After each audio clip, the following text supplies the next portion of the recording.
It began, as I told you, in the bar of the Georges V in Paris. Ironically, I hadn't even wanted to meet the man. I hadn't wanted to see him at all when he called to make the appointment. I was even rude to him. So, Monsieur Lime, your health. À la vôtre. Perhaps if I came quickly to the point. Good, I hope you do. As you know, Monsieur, gold as a commodity is worth 35 American dollars the troy ounce on the controlled market. Naturally. Unfortunately, it can be disposed of at far greater prices in the Orient. As high as $60 the troy ounce will be paid in Karachi or Goa or Bombay or Macau or Hong Kong. That's all very, very interesting. Please, but, I will make myself clear in a moment. I hope so. Let me suggest, Monsieur, that there are at least 3 West European governments which would be happy if they could purchase more gold at the regulated price. Well, they'd sleep better at night, would they? Precisely.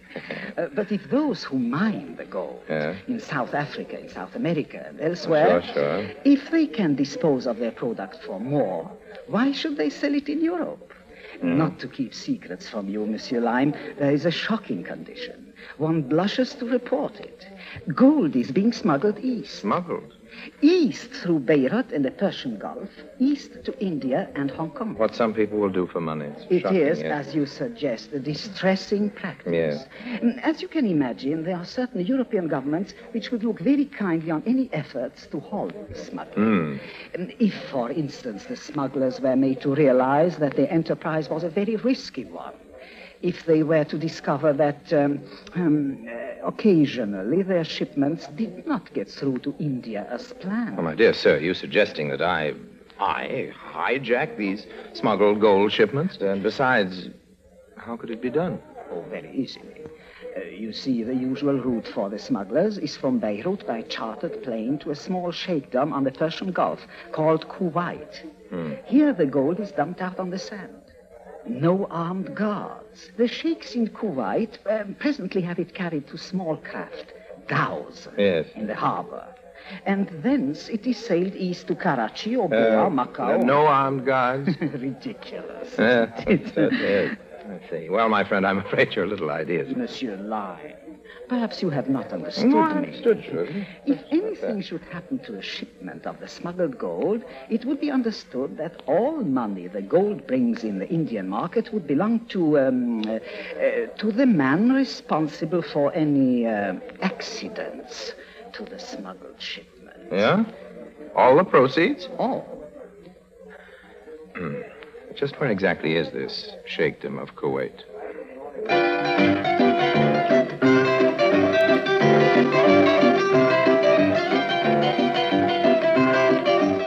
Now, here was an undertaking designed to my own personal specifications.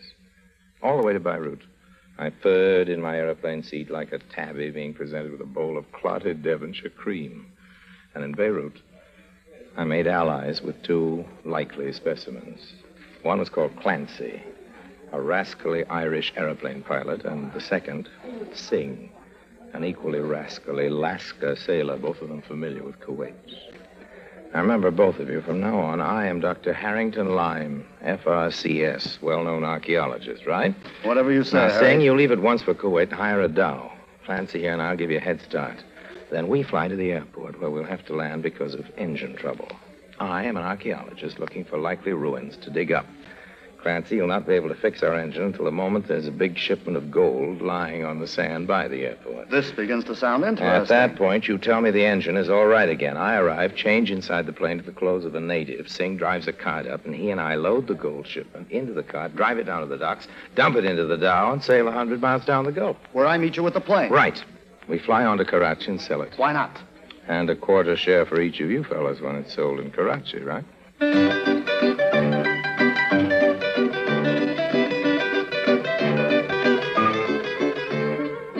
The grapevine had news of a rich, fat shipment of gold due into Beirut in a matter of days.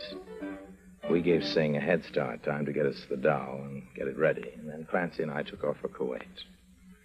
5.5 hours. Across the deserts and mountains of the Middle East. Then our C-43 was circling above an airfield. Can you make your motor miss, Clancy? Make the landing look good and necessary? Right. Heat reached up and met us, swallowed us. Clancy went away to report his engine trouble and ask for parking space, but He's back in a few minutes. Hey, Harry.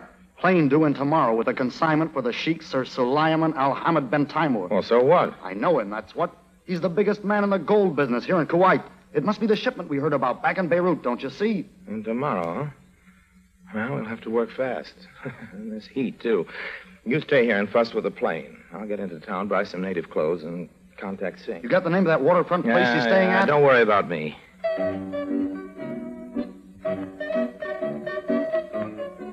Well, if it was hot on the airfield, in the town, in the native bazaar where I went to buy my second-hand native clothes, it broiled and sizzled. Even down at the waterfront where I looked up Singh, the breeze off the Gulf didn't relieve the torment.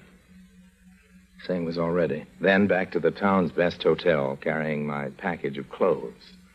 The town's best was a glum hostelry with a villainous-looking clerk. I handed him my card, the one I had specially printed describing myself as an archaeologist. Who better to pass the word around about me than this clerk? Yes, sir, Dr. Lime. You want rooms, fine suit, running water, hot and cold, cross-ventilating. Cross-ventilating very will be fine suits. Yes. Sign here, please. I leaned down, signed my name, and then straightened again, glancing over my shoulder. And that was when I saw her. Luggages, sir. You have luggages, no doubtless? Our eyes met. She stood quite still, grave, returning my look. Dr. Lime, where are your luggages, sire? Just only this bundle? That woman, who is she, old man? Nice, isn't it? Very that nice. is Falura. Falura, she is a dancer. Falura, hmm? Well, it would have been pleasant, but then I thought of the gold of the day's work ahead, and I turned toward the elevators. But just before I reached them, she was at my side. After looking at me the way you did just now, you turn and leave? Your name is Falura, isn't it? Well, why are you here in Kuwait? I've been waiting, perhaps, for you. Well, you're staying here at this hotel? I'll call for you this evening. Not this evening. This evening I am engaged. But I shall see you tomorrow evening. Well, it's too late. I'll be gone. I'm sorry. So, I think you will wait for me. She turned and walked away. She didn't look back. I watched while she went out and down the steps and into a limousine that was waiting at the door. It was too bad. It had meant for the gold that would lie waiting on the airfield beside the strip tomorrow morning. Dr. Lime, sir. Oh, it's you. Well, what do you want? An invitation has come for you, sir. The Sheikh throws big party tonight. Oh, Sheikh? What? Who is this Sheikh? Sheikh Sir Solomon Al Hamad bin Taimur. Sheikh Sir Solomon. This invitation says be ready outside hotel at 9, Dr. Lime. His car will meet you up and carry you. Well, the Sheikh's limousine deposited me at the entrance of an elegant and palatial residence in the hills above the harbor. The man at the door took my hat. Inside, I was left to my own devices, looking about for my host, when suddenly I discovered why it was that Falura had said she could not see me on this night. She was here. She saw me and moved over. I am happy you were able to come. Now you know why I could not be alone with you tonight. You're dancing here tonight? Later. And while you're watching me, remember, tomorrow night we will be together. Well, now, really, Falura, I'm afraid that won't be possible. You see, At first I thought you were an English lord when I saw you back at the hotel. Well, I'm not. Now I have learned that you are only a scientist. What is it? Archaeologist. Archaeologist, yes. Archaeologist. Now, about tomorrow night, believe me, Falura, I couldn't be sorrier, but... Excuse me, Dr. Lime, the Sheikh, Sir Suleiman, he would meet you. You are wrong to worry, handsome one. If Falura does not worry about your poverty, why should you? Well, Now, go. Talk about your science with the Sheikh. Yes, the Sheikh, Sir Suleiman. My science with a Sheikh? Oh, well, why with a Sheikh? What do you mean? You didn't know that the Sheikh is one of the most passionate amateur archaeologists in this part of the world? Amateur archaeologist? But what is the matter? Well, suddenly my head. I've got a splitting headache, Falura. Dr. Lime, please. The Sheikh awaits your Yes, but I've got this headache. Of course, I know he does, but you'll just simply have to take apologies. My apologies to the Sheikh. It's the heat. Which way is the door? My handsome one, go quickly home. Be good to yourself. I will, dear. Until tomorrow, in the cool of the evening.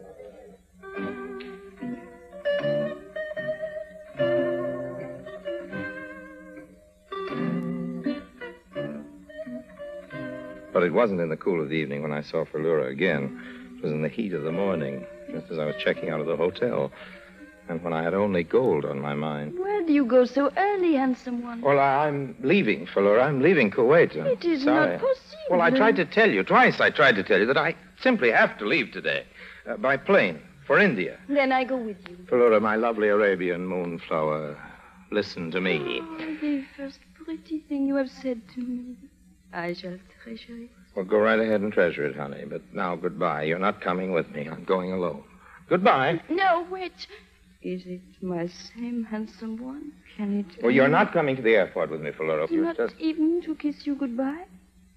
How can you refuse? Say au revoir. Okay, and also goodbye.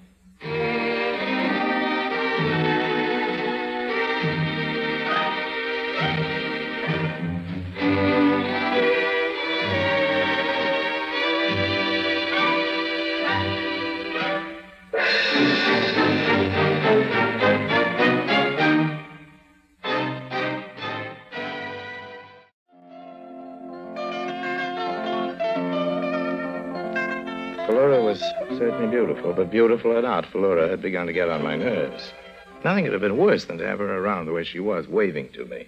Just when I was busy slipping into my native clothes and signaling to Singh to approach with his card and slipping back out of the plane again, hoping that no one in the control tower had noticed, making my way with Singh to the crates that lay unguarded and defenseless, ripe for the plucking under the broiling sun. Oh, they're heavy, Harry. Now, don't complain of their weight, old man. Remember, the heavier they are, the richer we shall be. Anyone around? No one. In this heat. Not even a mad dog, my friend. Certainly no Englishman. Then into the cart with these crates. The guards were with us. Why should anyone stop two native Arabs from loading crates into a native cart? What could be more brazen and therefore seem more innocent? Go on, you lazy devil. Well luck. Well luck. Off the airfield with Singh laying his whip across the backs of the two plodding, sweating beasts into the town and then down toward the docks. By mid-afternoon, we were out in the Persian Gulf. Out and away and cool. And so far as I could see, utterly unsuspected. For the airport officials knew that Dr. Harrington Lyme had flown off at 1 o'clock bound for India. And they'd never guessed that his plane, only 200 miles out of Kuwait, would put down, refuel, and be loaded with a heavy and priceless cargo before heading in earnest for India. I feel better now. Almost weren't airborne back there. That's too heavy a load for safe flying, Harry. You too, Clancy, you too. Me too, what? Well, like Citizen saying back there, you complain of the weight of our payload?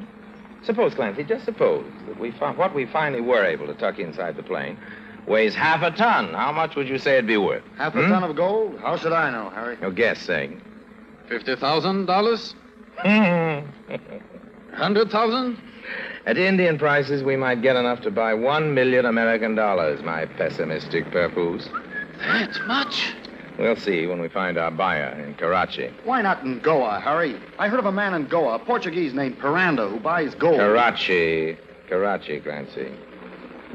When we find a buyer in Karachi, that's what I said.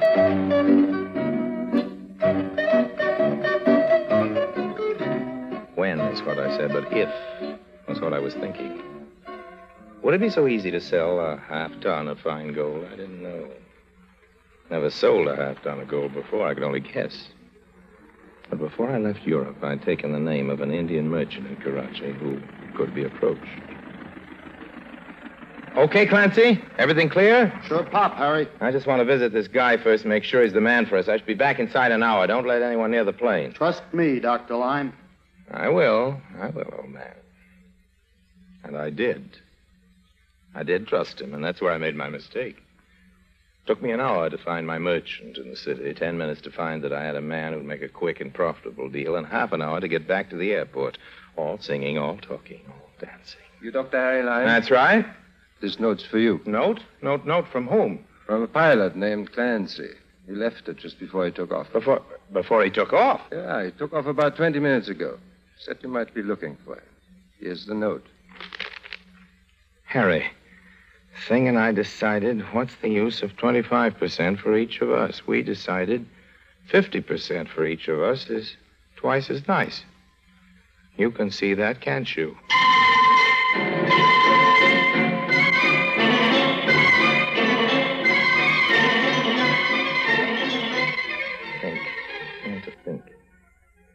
Clancy had urged me to fly not to Karachi, but to Goa. Goa, he'd said. He knew a man in Goa who'd buy the gold, a Portuguese called... What? Blindly, I made my way through the groups of tourists and travelers in the airport terminal building. How long would it take Clancy to fly to Goa? He had a 20-minute start. I had to charter a faster plane. I must think. Now, what was that Portuguese's name? Where can I... Dr. Lime! Dr. Lime! Oh, my handsome one, I've found you again. Oh. Harry, I shall call you Harry. Now, listen, Fuller, I'm really very busy. I haven't got time for... After you had left me, I thought, handsome one. Piranda! Piranda, that's it, that's the name. What? Whose name? Piranda! Where are you going? Harry! Piranda. Hurrying through the terminal, I headed for the office of an airlines dispatcher. Piranda, that's the name. Maybe, I thought, maybe this dancer could be helpful. Suppose I got into a language difficulty. Falura! Yes? I've got to charter a plane to Goa. It's a business matter of great urgency. A fast plane. The very fastest sort of plane. I will come with you. Well, all right, if you insist, I guess, but... Come. We will charter the fastest plane in all Karachi, and Kamadeva shall be our pilot. Kamadeva? In this land, Kamadeva is the god of love.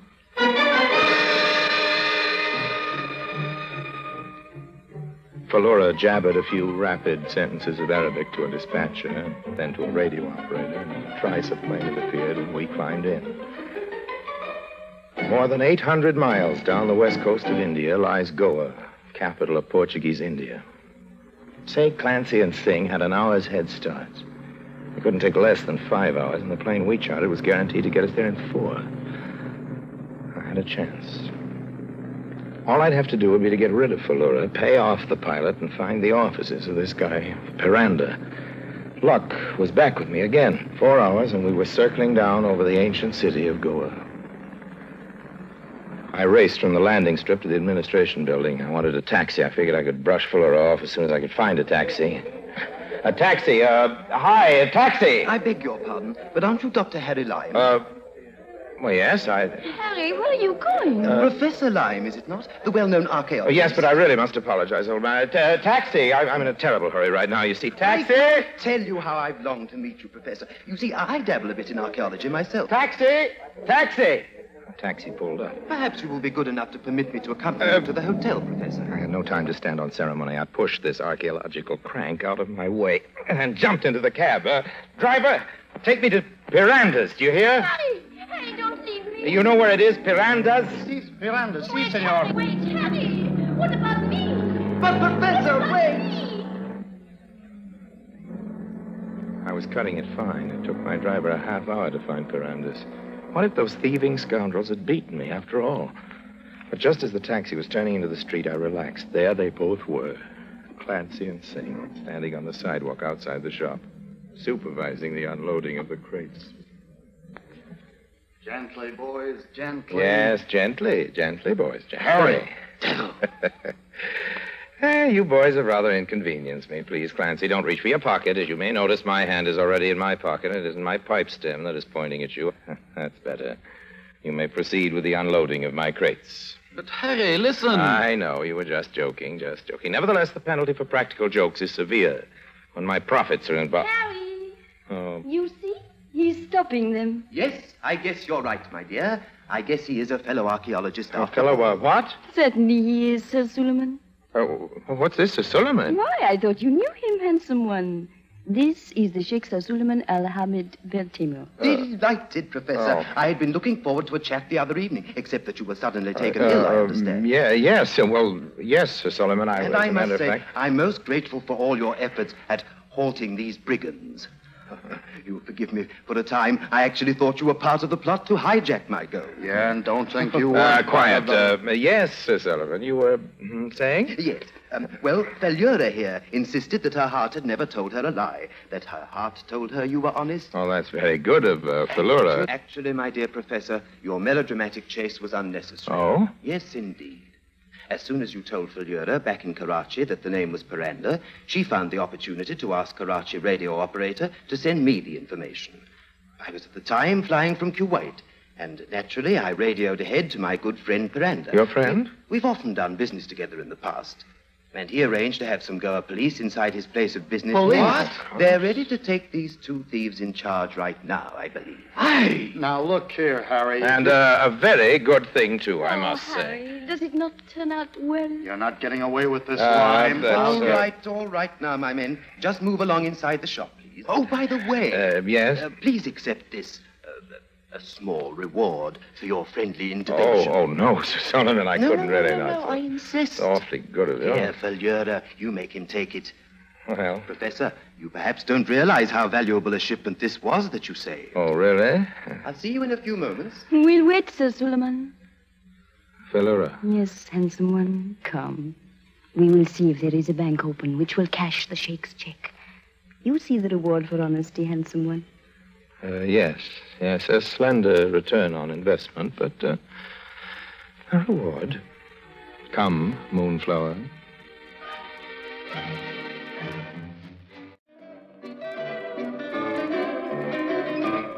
Well, I told you at the beginning of this story that I don't believe in Santa Claus. Well, after all, nobody ever left a gold brick in my sock, unless it was there to sock me over the head. No, diamonds may be a girl's best friend, but Harry Lime's best friend is still, well, guess who? Yes, you're right. Harry Lime.